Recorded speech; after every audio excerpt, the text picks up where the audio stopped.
Me too.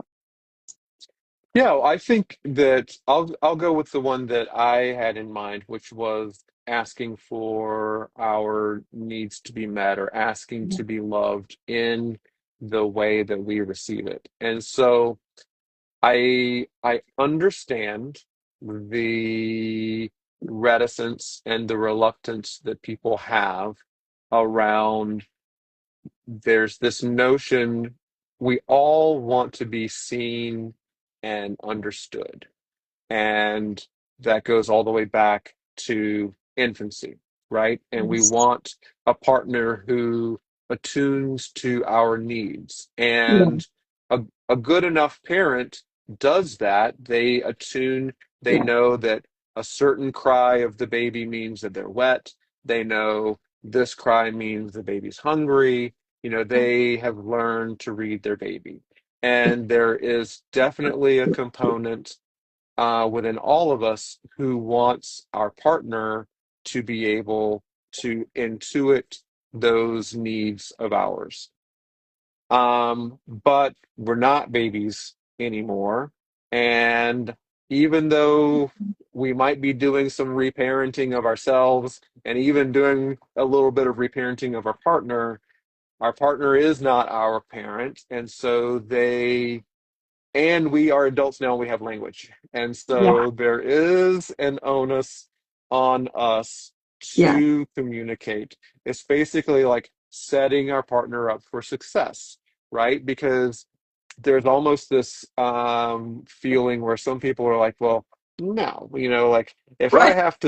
if I have to tell him, then like he should know. And the reality is, like, especially if you're dealing with a man, he and especially if you're dealing with a man, depending on how many, you know, partners he has had and how enlightened, or like how conscious and communicative those relationships are, maybe he hasn't been trained up, right? Yeah. Maybe he didn't get trained up as in his home, in his family of origin, and maybe he hasn't been trained up, by the women that he has dated, and so there is a degree of grace and generosity that we need to give to our partner, Yeah. to be like, he might not know, she might not know, Right. and I'm the person who needs to tell him or her, right? Yeah. Because expecting that would almost feel like expecting your child to behave well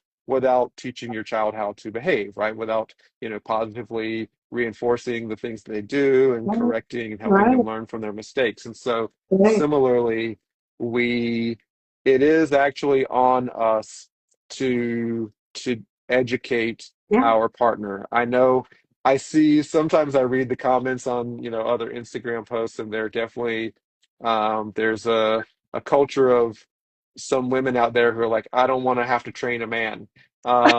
And I understand it. I understand it, but there is, maybe he got trained up by the last woman, and he or trained or didn't get trained. He you really have to be able to have some grace and some generosity for people because Yes. um, you have the opportunity to train him to like be a bespoke partner, right? You can train him on your way of doing things rather than expecting him to know how to do things. And so I believe that it's really on us Yeah. to give our partner the opportunity to please us. And so Yeah. that um, there's another part of this, which is it's vulnerable to ask for what we want. And so a lot of people, I believe, are reluctant to ask for it because they fear that they might not get it. And so it's bad enough to not be getting it right now.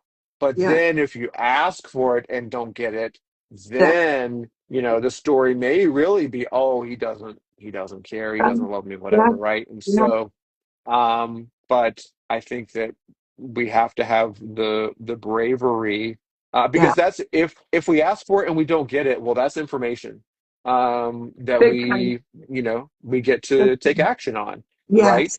Yeah. Um, it could, and it doesn't necessarily mean if we ask for it and he doesn't do it, it doesn't mean that he doesn't it might not mean he doesn't care. It might mean he doesn't know how, right? And so Right. there could be Right. more like remedial training that is needed.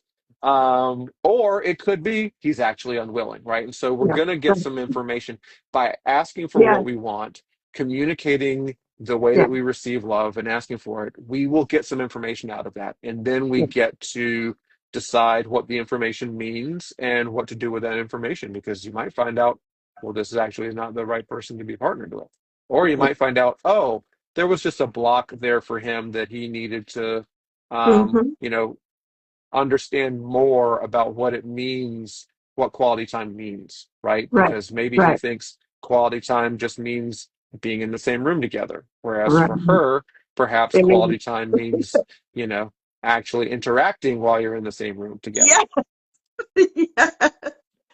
And I love how you said so many different angles. And one of the things I would like to say up front is if we can all be, and I am not shaming you, I just want our language to be so respectful of one another. We are not training our man. We are asking for our needs from an adult point of view and owning our needs, and then allowing that person to either be willing to learn, and we do that by mirroring, or it's information. And then we need to take action on that information, and check in regarding that interpretation of the information, right? So Mhm. I think that's really important, especially in this cancel culture and disrespect for men in general. I think we need to come back to respecting our partners, male or female, that everyone has had trauma, that everyone's nervous system may not have the capacity. That does not mean we stay in relationships. It just means we acknowledge they are where they are. Either they are willing to do the inner healing or they're not. And that's just information. And I just want to set that up front. And I hope that's okay with you, James.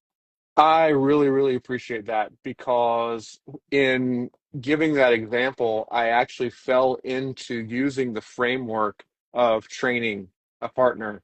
And when we think about, I really appreciate you making that distinction, because if you think about training someone, that puts you in a superior position and them in a lower position. And that's not partnership, right? And so, and it demeans the difference between the two of you, Yeah. which could be based on gender. It may not be based on gender. It could just be, you could have. There are women who have, there are some men and women who have literally the exact same behavior patterns, right? So it's not all, gendered. But I think that you make a great point. That is, we're in partnership. And so what we're doing in partnership is we are showing each other how we love and want to be loved. And as we do that, as we share those needs, desires, etc., then we get information back on, you might have a partner who say, hey, I'm not willing to do that. Or you might have a partner who's saying, okay, I will try. Right. And then you get to see, okay, well, what happens after that? Do they follow through, Right. etc. So yeah, I really appreciate that reframe. Yeah, absolutely. I think we all fall into that. It's really truly cancel culture, really. So anyway, so we're going to pivot, and I'd love to go back to true partnership is owning, and true secure attachment really is owning my needs. And I also want to address this belief that if I have to ask for my need, then it doesn't mean as much to me. Get over it. That's so Disney culture. Get over it. Mm, We are all adults, and I don't mean that in a mean or rude way. I just mean that very respectfully. I'm sorry, but we're not children. We are all adults, and we need to walk and act and behave as adults, and ground ourselves and acknowledge that another adult cannot read my mind, and I don't want them to read my mind. I'd like to have my own thoughts to myself, thank you. You know? Um, and it's actually, I believe, a real healing step to ask for what you need, particularly. And just like we talked about last week, it actually creates this vulnerable opening, creates much more intimacy, right? mhm, mhm, So, I know there's a lot more to address, but jump in, James, because it's so important to have both the male aspect of that and the female aspect. That, again, my belief is let's be adults, number one, let's be respectful of each other, number two, and number three, let's lovingly ask for what we need. And mhm, let's also, number four, ask if they can provide that. mhm, And it's mhm, okay if they can't, in the sense of information. Now comes back to me as secure and finding out, is this truly a nervous system and attachment style proper alignment? And if it's not, step back and remind yourself you are an adult. Yes, it will hurt to lose that partner, but if they're unwilling to do the work, save your entire life from being miserable, and make an exit plan, either together or mhm. separately. That's just my Yeah. bottom line, and I know that sounds so harsh, but with what I've gone through in my life, I'm at that place right now. How about you, James? Mhm. Yeah, well, I think the interesting thing is that pain is part of intimacy. Not in the sense that we're purposefully going to cause, we're not trying to cause each other pain, Yeah, but pain is a natural part of relationship in every direction, in yeah, moving forward together and in parting ways. yeah. And so I think oftentimes we understandably try to avoid pain.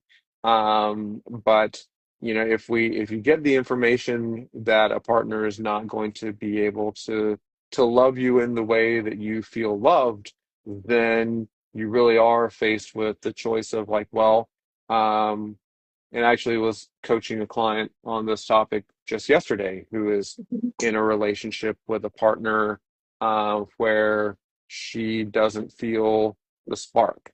And but the partner ticks a lot of boxes, and this relationship is actually the first in a long time where she's had someone who was actually secure.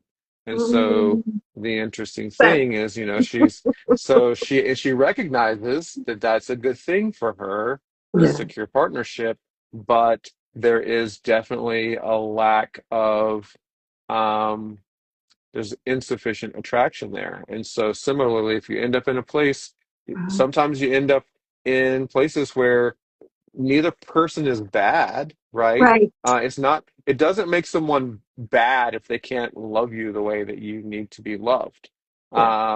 But Unless they're you might abusive. end yeah, but you might end up making them bad if you stay and expect them to love you the way that they have already revealed that they cannot, right? And so there is this, you mentioned kind of being an adult, there is this degree of responsibility that we have to take for our own well-being and our own relationship with ourselves, where we have to love ourselves enough to be like, okay, I know that there are many good things in this partnership, but there is something that's lacking here that is a deal breaker for me, and so I have to go, the way that my heart's going to be supported. So Yeah, I love yeah. that. I love that. Since we have a few people on here with us, and they've been so patient, I would love to open it up and see what questions you have for either me or James. Um, where are you zooming from? I mean, not zooming, sorry, Instagramming from. um, And what are your questions? Either about love languages, about this, how we brought up how it can intertwine and interweave with attachment styles. What questions do you have for us? And if not, it's okay. And those of you that are watching the replay of this, absolutely put your questions in the comments and we will get back to you. We are both relationship coaches and this is what we do. And we both have had different attachment styles and have earned secure attachment. We help our clients with their nervous system and their inner child, do a lot of internal family systems, as James talked about earlier. So it's really all important. Everything weaves together. And as coaches, it's always with a forward moving approach. Anything you'd like to add, James, before we close today? I think that that's a good ending spot for today. I feel complete. I feel like we hit some good points, and we have some ideas for next time. Yes. Okay. Sounds great. Again, feel free to put any of your questions in the chat. Can't wait to see you next Friday at 12 p.m. Pacific Standard. Thanks for joining.